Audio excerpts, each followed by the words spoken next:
తెలువని ప్రేక్షకులకు నమస్కారం. నేను మీ ప్రశాంత్ గండియాడ. ఎప్పుడూ లేని విధంగా రాష్ట్రంలోనే మొదటిసారిగా ఒక ప్రజాప్రతినిధులు అసెంబ్లీని ముట్టడించే కార్యక్రమం కొద్ది రోజుల క్రితం జరిగింది. అసలు సర్పంచులందరూ ఎందుకు అసెంబ్లీని ముట్టడించారు? ఈ నిరసనల వెనక ఉన్న నేపథ్యం ఏంటో వారి మాటల్లో తెలుసుకుందాం. ప్రస్తుతం మనతో ఉమ్మడి శ్రీకాకుళం జిల్లా సర్పంచుల సంఘం అధ్యక్షులు గుండు శంకర్ ఉన్నారు. శంకర్ గారు చెప్పండి, ఎప్పుడు చూడలేదు రాష్ట్రంలో ప్రజాప్రతినిధుల అసెంబ్లీ ముట్టడి.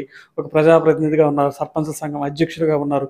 ఎందుకు మీరు ఈ నిర్ణయం తీసుకున్నారు? మీరు అడ్డుకున్నారు, ఎప్పుడు చూడని విధంగా పోలీసుల దీనికి కూడా మీరు గురైన పరిస్థితి. దీనిపై ఏ విధంగా స్పందిస్తారు? ఎందుకంటే లోకల్ బాడీ సర్పంచ్ ఎలక్షన్ అయిన తర్వాత నుండి 3 సంవత్సరాలుగా మేము ఎన్ని విధాలుగా గవర్నమెంట్కు నిరసన కార్యక్రమాలు చేస్తున్నప్పటికి కూడా ఆయనకి చీమ కుట్టినట్టు కూడా ముఖ్యమంత్రికి కానీ ప్రభుత్వం కానీ లేదు.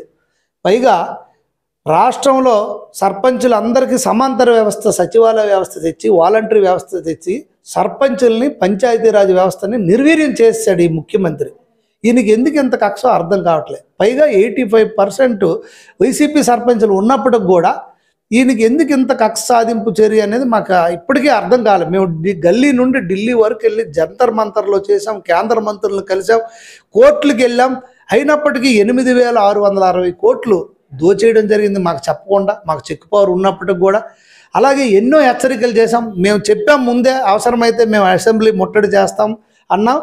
గత 5 సంవత్సరాల్లో ఏ సంస్థ కూడా వెళ్ళని విధంగా మేము గేటు దగ్గరికి వెళ్ళి మేము వెళ్ళడం జరిగింది. దాదాపు 400 మంది పాల్గొన్నారు. మేమైతే ఒక 100 మంది వరకు గేటు దగ్గరకు కూడా వెళ్ళడం జరిగింది. అంటే మేము పూర్తిగా మాకు కనీసం మౌలిక వసతులు గ్రామాల్లో మేము ప్రొవైడ్ చేయలేని పరిస్థితి, మాకు సర్పంచ్ అంటే గౌరవం లేని పరిస్థితి, ఉత్సవ విగ్రహాలుగా మార్చేసి చాలా దారుణంగా ఈ ముఖ్యమంత్రి నోటి వెంబడి ఈ 4.5 సంవత్సరాల్లో పంచాయతీ అనే మాట కానీ, సర్పంచ్ అనే మాట కానీ ఆయన నోటి వెంబడి వినకపోవడం అనేది చాలా విడ్డూరం, వింత పరిస్థితి. ఎక్కడైనా ఒక్క వీడియో ఉంటే మాకు చూపించండి. ఆయన నోటి మీరు ఇక్కడ పంచాయతీ అన్నమాట, సర్పంచ్ అన్నమాట జగన్ అనలేదని మీరు చెప్తున్నారు, కానీ సచివాలయ వ్యవస్థ ద్వారా మరింత పాలన క్షేత్రస్థాయిలో ప్రజలకు చేరువ చేశామని చెప్తున్నారు.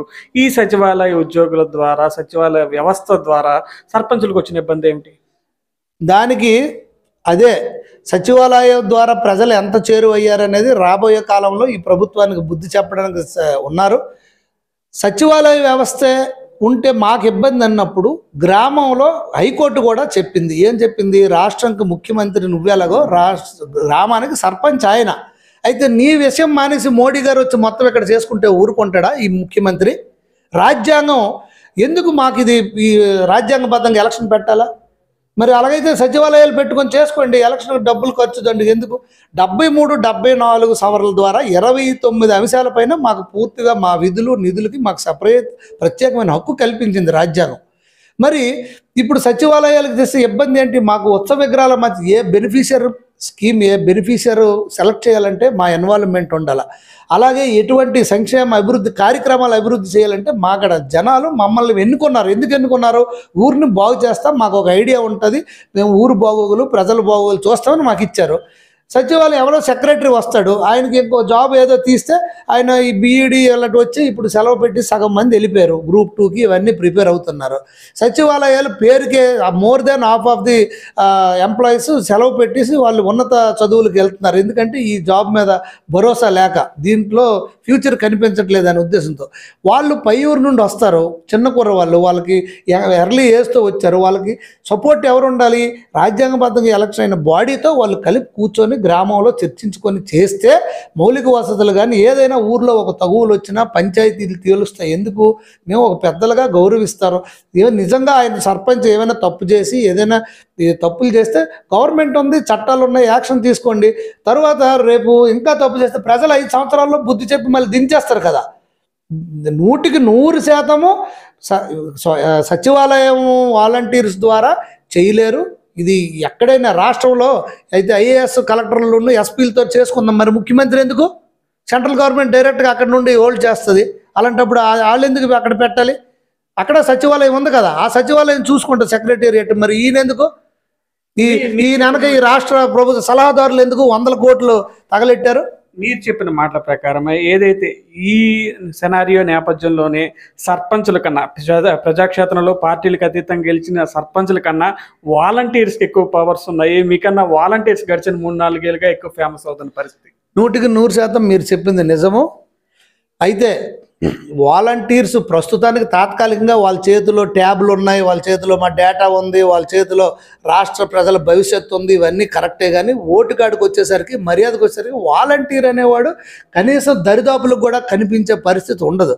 వాళ్ళు 5,000 కోసం చేసుకుంటున్నారు. దాది బిక్కు అనుకొని ఎందుకు పనికిరాన డబ్బులతో ఈ వాలంటీర్లకి ఇది అయిపోయి భయపడే పరిస్థితి. ఉదాహరణకి డెఫినెట్గా మీరు అన్నట్టు వాళ్ళ పవర్స్ ఉన్నాయి. మొన్న కులగణన చేశారు. కులగణన చేస్తే తంబేయమంటున్నారు. ఆవులెన్ని, గేదెలెన్ని. కులగణనకు ఆవులు, గేదెలు, ఈ పక్కా భవనాలు, భూములతో సంబంధం ఏంటుంది మీరు ఒకసారి ఆలోచించండి. మొన్న మీరు పేపర్లో కూడా వచ్చింది, తంబేశారు. తంబేస్తే ఆయన అకౌంట్లో డబ్బులన్నీ వెళ్ళిపోయి. ఈ వాలంటీర్స్ చేసే పరిస్థితి ఇది ఇలా వచ్చింది కొంతమంది వాలంటీర్స్ నేను అనేది. సో డెఫినెట్గా ఇది రాష్ట్ర ప్రభుత్వం చేస్తున్న దగాకోరుతనం. ఇది చాలా తప్పు. రాష్ట్ర ప్రజల భవిష్యత్తునంతా ఆయన గుప్పిట్లో పెట్టుకొని ఒక నియంతలాగా ఈయన పాలించడానికి చూస్తాడు. ఇలాంటి నియంతలు హిట్లర్ లాంటి వాళ్ళు కనుమరుగైపోయి ఎక్కడెక్కడో ఉన్నారో అందరికీ తెలిసిందే. సాధించింది ఏమీ లేదు. ఫైనల్గా ఈ ప్రభుత్వానికి, ఈ ముఖ్యమంత్రికి రోజులు దగ్గర పడ్డాయి. ఈయనకి ఆశాభంగం కలుగుతుంది. మీరు చెప్పిన మాటల ప్రకారమే గ్రామంలో సర్పంచ్ తలుచుకుంటే అవ్వని పని కొద్ది గొప్ప వాలంటీర్ అయితే క్లియర్గా చేస్తున్నాడు. కొద్ది గొప్ప అధికారాలు కూడా ఆయన చేతిలో ఉన్న పరిస్థితి. ఈ నేపథ్యంలోనే మేము నిరసనలు విడిపించడానికి అసెంబ్లీ కొట్టడానికి ప్రయత్నించారు. దాన్ని పూర్తిగా పోలీసులు అయితే భగ్నం చేశారు. తర్వాత మీ యాక్షన్ ప్లాన్ ఏ విధంగా ఉండబోతుంది? మేము ఇంకా ఉధృతం చేస్తాం. మాకు భగ్నం అవ్వలేదు, గ్రాండ్ సక్సెస్ అయింది. గతంలో ఎన్నో సంస్థలు ఉద్యమాలు చేపట్టారు, ఆ దరిదాపులకు కూడా వెళ్ళలేని పరిస్థితి. కానీ మేము అసెంబ్లీ గేట్ దగ్గరకే వెళ్ళిపోయాము. 50 మీటర్ల దూరంలో ఉన్నాం. మేము మమ్మల్ని భగ్నం చేయలేదు, మేము సక్సెస్ అయ్యాం. రాష్ట్రం మొత్తం ప్రజలంతా చూశారు. సర్పంచుల్ని ఎలాగ ఈడ్చారు, ఎలాగ లాగారు, లాఠీలతో ఎలాగ ఇచ్చేశారు అనేది రాష్ట్ర ప్రజలందరూ గమనించారు. ఎందుకంటే 5 కోట్ల ఆంధ్రుల్లో 3.5 కోట్ల ప్రజలు గ్రామీణ ప్రాంతంలో నివసిస్తున్నారు. సర్పంచ్కి ఒక గౌరవం ఉంది. కోర్టులు కూడా చెప్పాయి నువ్వు ముఖ్యమంత్రి ఎలాగో వాళ్ళు అక్కడని. మేము డైరెక్ట్ ప్రజలతో ఎన్నుకున్నాం. ఈ ముఖ్యమంత్రి ఎమ్మెల్యేలతో ఎన్నుకొని ముఖ్యమంత్రి అయ్యాడు. ఈయనకు ముఖ్యమంత్రి ప్రజలు ఇవ్వలేదు, ఎమ్మెల్యేలు ఎన్నుకొని ఈయనకి ముఖ్యమంత్రి ఇచ్చారు. మాకు సర్పంచ్ డైరెక్ట్ ప్రజలు ఇచ్చారు, వార్డు మెంబర్స్ మమ్మల్ని ఎన్నుకోలేదు. మా గౌరవం మాకు ఉంటుంది.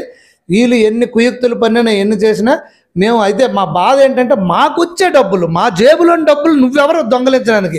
నీ మీద క్రిమినల్ కేసు పెడితే పోలీసులు కూడా యాక్షన్ తీసుకోవట్లేదు. అది మాకు అర్థం కావట్లేదు. కోర్టులు, గవర్నమెంట్ ఏం అసలు ఉందా లేదా? మనం ఇలాగే నడిస్తే రేపు పొద్దున్న మన రాష్ట్ర ప్రజల భవిష్యత్తు అంధకారం పరిస్థితిలోకి వెళ్ళిపోవడం ఖాయం.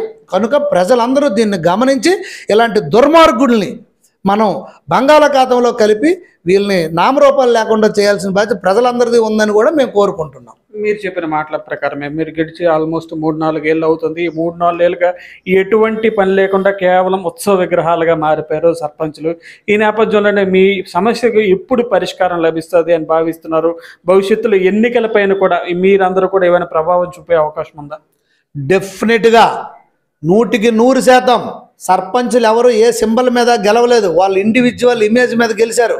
భవిష్యత్తులో సర్పంచులందరూ 12,918 మంది సర్పంచులు కసితో ఉన్నారు ప్రభుత్వం మీద. ప్రభుత్వం వీళ్ళు పదవులు ఉన్నాయని మర్యాద ఇస్తున్నారు. సర్పంచ్ తనుసుకుంటే ఒక సర్పంచ్ 100 ఓట్లు ఇన్ఫ్లుయెన్స్ చేస్తే దాదాపు 13 లక్షల ఓట్లు మేము ఇన్ఫ్లుయెన్స్ చేయగలం. ఇదే ముఖ్యమంత్రి ఓదరదంపు కొట్టాడు ప్రతిపక్ష నేతగా. 5 లక్షలే మాకు వాళ్ళకి తేడా, 5 లక్షలే మాకు టీడీపీ తేడా. ఇప్పుడు నీకు మేము చెప్తున్నాం, మేము తనుసుకుంటే 100 ఓట్లు ఒక సర్పంచ్ పట్టుకుంటే 13 లక్షల ఓట్లు మేము ఇన్ఫ్లుయెన్స్ చేసి నిన్ను పాతాళ లోకంగా పంపించే కెపాసిటీ సర్పంచ్కి ఉంది. ఎట్టి పరిస్థితుల్లో కూడా అంత తక్కువ అంచనా సర్పంచులకు వేయడానికి లేదని నేను తెలియదు. శంకర్ గారు, ఈ నేపథ్యంలోనే ఈ ప్రభుత్వం అయితే మీకు అన్యాయం చేసిందని చెప్తున్నారు. తెలుగుదేశం మీకు ఎందుకు న్యాయం చేస్తుందని మీకు ఎలా నమ్మకం ఉంది? మాకు నమ్మకం ఉండడం అంటే మేము అన్ని పార్టీ అధ్యక్షులకి మేము ఆహ్వానం పంపించడం జరిగింది. మేము అమరావతిలో అఖిలపక్ష సర్పంచుల సమావేశం పెట్టాం. దానికి CPI, CPM, BJP, Congress, YCP అందరు సర్పంచులు రావడం జరిగింది. ప్రతిపక్ష నేత హోదాలో నారా చంద్రబాబు నాయుడు గారు కూడా రావడం జరిగింది. గతంలో సర్పంచులకు గౌరవ వేతనం 1000 రూపాయలు ఇచ్చింది చంద్రబాబు నాయుడు గారి ప్రభుత్వమే. మళ్ళీ 1000 రూపాయలు 3000 చేసింది కూడా మొన్న 14-19లో చంద్రబాబు నాయుడు గారే. ఈసారి కూడా స్పష్టమైన హామీ ఆయన ఇచ్చారు. నేను 10,000 రూపాయలు గౌరవ వేతనం ఇస్తామని కూడా హామీ ఇవ్వడం జరిగింది. అలాగే చాలా అంశాలపైన మా నిధులు విధులపైన మాకు స్పష్టమైన హామీ ఇచ్చారు. అలాగా ఎవరైతే మాకు హామీ స్పష్టంగా ఇచ్చి మా గౌరవాన్ని మా నిధులను కాపాడుతారో వాళ్ళకే మేము గవర్నమెంట్ రావడానికి చూస్తాం. గతంలో కూడా లోకేష్ బాబు గారు పంచాయతీరాజ్ మినిస్టర్ ఉన్నప్పుడు ఆయన ఎల్ఈడి లైట్లు రాష్ట్రం మొత్తం వేయడం జరిగింది. ఈరోజు మేము బల్బులు వేసుకునే పరిస్థితుల్లో లేకపోయినా ఆ ఎల్ఈడి బల్బుల వల్లే మేము ఈవేళ బతికి ఊర్లో అంధకారం నుండి బయట కట్టగలుగుతున్నాం. ఎందుకంటే రాష్ట్ర ప్రభుత్వం పూర్తిగా పట్టించుకోలేదు. తెలుగుదేశం ప్రభుత్వం గతంలో సర్పంచుల విషయంలో చాలా చేసింది. మరిన్ని ఆయన చేస్తామని మాకు హామీ అమరావతిలో అఖిలపక్ష సర్పంచుల సమావేశంలో ఇవ్వడం జరిగింది. అందుకు మేము నమ్ముతున్నాం.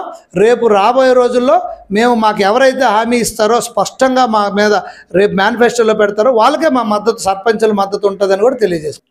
ఇది విన్నారుగా, సగటు సర్పంచుల ఆవేదన. రాష్ట్రంలో జగన్ నిరంకుశ విధానాల వల్ల ఒక వాలంటీర్కున్న విలువ కూడా సర్పంచ్కి లేని పరిస్థితిని ప్రస్తుతం ఎదుర్కొంటున్నామని, తమ న్యాయపరమైన రాజ్యాంగబద్ధమైన హక్కులను కాపాడుకోవడానికి ఆ అసెంబ్లీని కూడా ముట్టడించిన పరిస్థితి అయితే ఉందని, భవిష్యత్తులో ఇలాంటి నిరసన కార్యక్రమాలు మరెన్నో చేపట్టి తప్పనిసరిగా తమ హక్కులను తిరిగి మేము స్వీకరిస్తామని చెప్తున్నారు. ఇంకోవైపు భవిష్యత్తులో మరింత స్థాయిలో నిరసనలు ఉధృతం చేస్తామని అయితే ఉమ్మడి శ్రీకాకుళం జిల్లా సర్పంచ్ సంఘం అధ్యక్షులు గుండు శంకర్ చెప్తున్నారు. శ్రీకాకుళం నుంచి ప్రశాంత్, తెలుగు 1 న్యూస్.